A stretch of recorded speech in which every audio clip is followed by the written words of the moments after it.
bienvenidos aquí a mi canal de YouTube. Mi nombre es Javier Ordienes y hoy tenemos un invitado especial, al vigente ganador del Ultra Trail de Mont Blanc CCC y al reciente ganador del Madeira Island Ultra Trail. Con nosotros, conectando directamente desde Colorado, Zach Miller.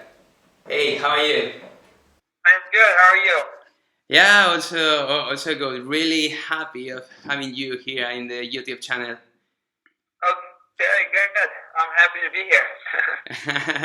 I have some questions prepared, but before we talk about the races that you have done or the races that you are going to do this year, so I would like to ask you about your running background. So when did you start running? Well, I started running track and field in 8th grade. So Okay. Let's see, that's when I was about 14 or something like that. 14, okay. I think 13 or 14 years old. Mm-hmm. But I played soccer before that. Mm-hmm. And we used to train to get in shape for soccer. So I was always kind of running. And I used to run little races in like elementary school, like just in school. Just not many, just like one or two a year. But yeah, so I started running more competitively around 13, 14 years old. And when did you realize that you were really good in a long distance runs? That also you could become a professional runner. Well, I didn't know that I could become a professional. I knew that when I ran when I was young, basically the longer the race was, the better I did. So I knew I was better at the long stuff. I didn't know I would be so good at the ultra marathon stuff. I didn't really know much about that when I was little. So I spent like high school running track and field and cross country. The longest races we did were like 10 kilometers, but I didn't really know until after I graduated that I was so good at running trails and running ultra marathons. I just kind of started doing ultra marathons one day, and I was doing pretty good. And then I tried a 50-mile race, and I did really good.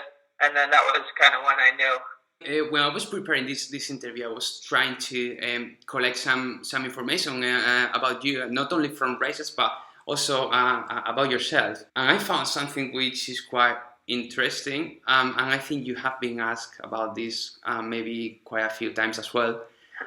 So for a year and a half, you working in a cruise, right? Yes. For about a year and a half after college, I worked on cruise ships. I worked on the Queen Mary II and the Queen Victoria, and that was actually kind of what got me into ultra running, because I didn't like training on the treadmill. I would do it, but I didn't like it. So when we would travel places, like we would go to the Canary Islands or we'd go to Madeira, I would get off the ship and I would go out and run for a long time, because I wanted to kind of make up for the time when I was on the ocean.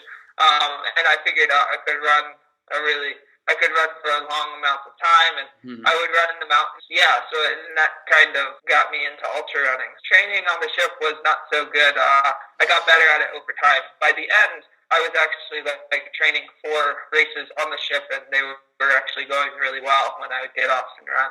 Yeah, I mean, this is really impressive, you know, because I mean, training a ship, being able to just finishing ultra marathon is wow. But also in your case, winning the two ultra marathons, I mean, against almost the most important people there in America is really impressive. Yeah. So the JFK 50 mile that I won and the Lake Sonoma 50 mile that I won, those were both after I was while I was working on the cruise ship. Lake Sonoma, I didn't go back to the cruise ship after that race, but I had done pretty much all of the training for it on the ship. I got off the ship like 10 days before the race. And now you have a totally different job, right? So, which I think is much better for your training, I guess. Yeah, it's much better. I'm a caretaker, so I live in a little cabin on Pikes Peak in Colorado. There's a trail called the Barr Trail, and it's about 12 miles long. A lot of people hike it to the top of the mountain, which is 14,000, a little over 14,000 feet. But my cabin is about halfway, so about 6 miles up the trail is my cabin, and that's where I live and train and work. I take care of the hikers and the runners and the people that come up, and some of them stay with us here at our camp. It's called Barr Camp. It's on the Barr Trail, so it's called Barr Camp. we have like a bunkhouse and things like that, and people come stay with us, and we take care of them. So yeah, now my job fits much better because I'm not on a ocean anymore. Now I just open my door, and all the trails are right out my door. How high is the where you live now? Okay, so the cabin is about halfway up the mountain, so it's at 10,200 feet, which is right around 3,000 meters. Oh, that's really good. That's really good for your training, no? I mean, living there. When you come here to Europe, I think in the trails in the UTMB, I mean, this is less than 2,000, I think. Yeah, my where I live and like sleep and eat and do everything is higher than most of the highest points in the races that I do. Because most of the races only go up to about 6 or 8,000 feet. Some will go up to 10 or 11, but most don't go much higher than 8. And I live at 10,200, or 3,000 meters. So it works really well. And you are part of the Nike team. Before you joined this team, did you have a sponsor before, or the Nike it was your first sponsor? Nike was my first sponsor. Okay. It was a big change joining this team and taking this sponsor. Yeah, it was a pretty big change joining the Nike team. I mean, they didn't force me to do certain races or anything, so I still got to make my own decisions and pick my own races, but it gave me the ability to do a lot of really big races and travel a lot farther. Because I used to just do a lot of races close to wherever I lived. Yeah. But with Nike now, I travel to Europe. I travel all over the United States. I travel all over the world. So that was a big change, and then just the support that they give me, allows me to actually make money off of running, and it actually, and I don't really spend money because I don't buy my shoes or my clothes, So it took something that I used to spend money to do, and now enables me to make money. And to get a lot of really cool experiences. So yeah, it's been a big change, but it's been really good. So you have run already. You have done already quite a few races in Europe. Do you see any big difference between the races there in the US and the races here in Europe? Maybe on the trails or even the people. Yeah, there are. Both. The courses are usually a lot more technical. A lot of really steep climbing and really steep descending, and then a lot of rocks and things to navigate. The courses, aren't smooth. You have to have good technical skills. In America, we have some courses like that. Like on the East Coast, like in states like maybe Vermont or New York or Pennsylvania, you can get very technical courses, but a lot of our popular races, like Sonoma or North Face in California, are on really very fast races, right? They're on pretty smooth courses, not very technical. In America, the races are very small, and there aren't as many fans. And in Europe, it's very popular and big races and lots of fans. The race that you did last year, UTMB, CCC, is crazy. The amount of people that are there cheering. Yeah, it is.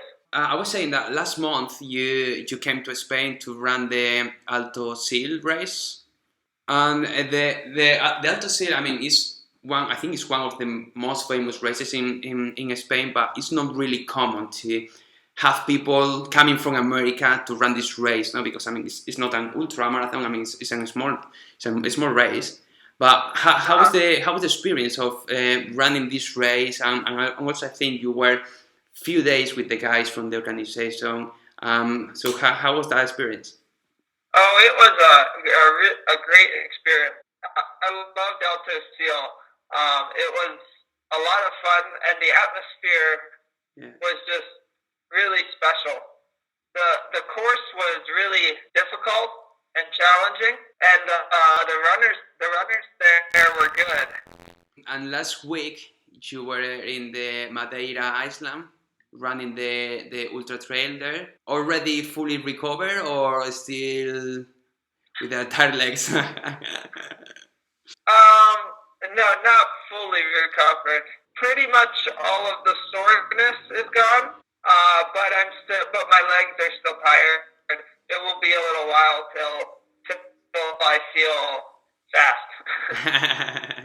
Okay, so it was the first time that you ran this distance, correct? The 115 kilometers. Yes. The longest race I had done was CCC, which is 101 kilometers. Okay. You post in Facebook that it was the hardest race that you ever ran. I mean, in terms of kilometers and meters, of course, yes. But you look very strong from the first meter until the last one, being honest. Well, I was able to run very strong, but it hurt a lot. There are a lot of stairs in the race, and all different sizes and materials. Like some are rocks, and some are wood, and some are mud, and some are big, and some are small. But there are like millions of stairs.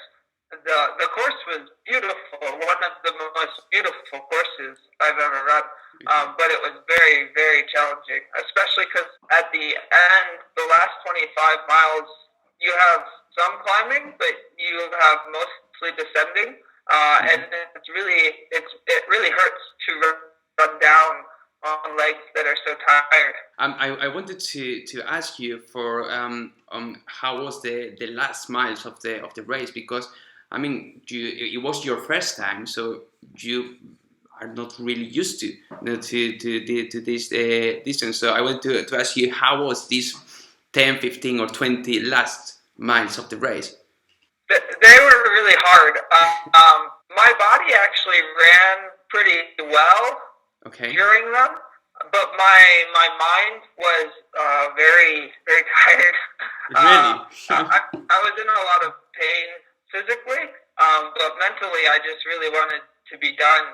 But my legs kept going. They were just kind of in a rhythm, and they just kept going, even though I didn't really want to. So yeah, it was kind of strange. It was like physically I could do it, but mentally I really wanted to be done. Oh, but this is really, really interesting, no? Because I mean, usually it's the other way around, or both things, no? But in your case, you were in the first position, 20 minutes ahead of the second runner, but still your head, it was not convinced. Yeah, I was I don't know, my mind was pretty tired, but I mean, I was trying to keep good spirits. I tried to keep good spirits, so I think I did pretty well doing that, but it felt like the last 10 kilometers was never going to end. It felt like I was running forever. Okay, and then just to close this interview, I wanted to also talk with you about the UTMB. So last year was your first time in the UTMB running the CCC. First time there, you also won the the race. So how was the experience running in Chamonix? Chamonix is amazing. I mean, that's partially why I want to go back. I mean, everybody is there. There are so many fans. It's like it feels like everybody in Europe who likes mountain running is in Chamonix that weekend. Yeah. And the course is amazing. I really like the course because it's a lot of up and down. Yeah. It's a little technical, but it's not too technical. So you can still run very fast on it, and I really like that. And the race is organized very well. So yeah, I loved it, and I'm looking forward to going back. You went to the UTMB CCC, so it was the first time that you ran 100 kilometers and you won the race. So then this last weekend you went to Madeira, 115 kilometers, was your first time that you ran this distance, you won the race, and then you are planning to go to the UTMB this year. So what is going to happen there? Well, I mean, I'm going to give it my best. You know, I will. You know, I want to try to go for the win. I don't know if that will happen.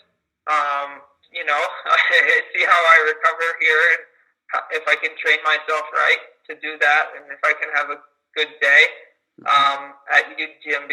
But I mean, it's 104 miles. I've never run that long. It's going to take. You know, I mean, it takes. You know, around 20 to 25 hours. That's a very long. That's a very long race. Yeah. So yeah, I mean, I will go to do my best, and you know, and to place as high as I can, and we'll find out. Mm-hmm. We'll find out at the finish line how that is. Are you going to change something now in your training to, I don't know, to try to build more endurance or something for the UTMB, or you just continue with the training that you are doing until now? I think I'll kind of continue with what I've been doing. I might do some runs that like start in the dark and then go into the daylight and are really long to get ready for running at night. Mm-hmm. I might put in some days that are just very, very long. You know, maybe once a week or once or twice a month, where I'm just outside all day. But I don't know. I haven't decided. I think mostly I'm going to kind of continue doing what I've been doing, and I might just add in a few more things to get a little stronger and a little more endurance. But most of it will probably stay similar to what I've been doing because it seems to be working, and I think it's pretty sufficient. How many? Yes. I'm curious. How many miles usually you run per week? Yeah. I don't really track. Right. I don't really keep track of miles or meters. I more do it on time. Okay. So when I first start training, you know, maybe I'm doing an hour or two a day, and then as I get closer to the race, I'm running, you know, several hours a day. So by the end, I might be averaging about 4 hours a day. But I don't do that all year long. I do that like the last few weeks or so before the race. In August, I'm going to be also in Chamonix because I will do the UTMB as well. So hopefully we see each other there, and we can talk and we. Okay. Yeah, I hope so. All right. So yeah. Thank you very much for accepting this interview, for taking your time to do that. It was really a pleasure for me and for the people that are following me in the YouTube channel to having you here today. Okay, well, thank you. One thing I was going to say, CCC was my first 101 or 100 kilometer trail race or mountain race. I had run the 100 kilometer world championships on the road. So I had run 100 kilometers, but it was much different. It was on the road, so it took like half the time. it was flat. All right. So yeah, CCC was my first mountainous 100 kilometers. Okay, so, I didn't know this one. Yeah, no, it's all right. A lot of people probably don't because I'm usually not on the road. But that year I was on the road for one ultra. Okay, so again, thank you very much. Maybe I don't know, maybe before the UTMB or something, maybe we organize another call or something like that. Yeah, that would be fine. Just message me and let me know, and we can put something together. Brilliant. Or maybe you can do it in person in Chamonix. Yeah, exactly. That could be even better. All right. Okay. So yeah, thank you very much. All the best and good luck for your races. All right. You as well. Okay. Goodbye. Thank you. Chao, chao, chao. Sí, señor, Zach Miller, qué crack, chaval, que bien me ha caído con nosotros aquí en nuestro canal de YouTube. Una pasada de tío, ojalá que lo veamos en Chamonix. Si queréis más vídeos como este en el cual hagamos una entrevista a corredores nacionales o también corredores internacionales de cualquier país, ya sabéis, darle a like, suscribiros al canal y compartir estos vídeos en vuestras redes sociales. Muchísimas gracias amigos, nos vemos, chao.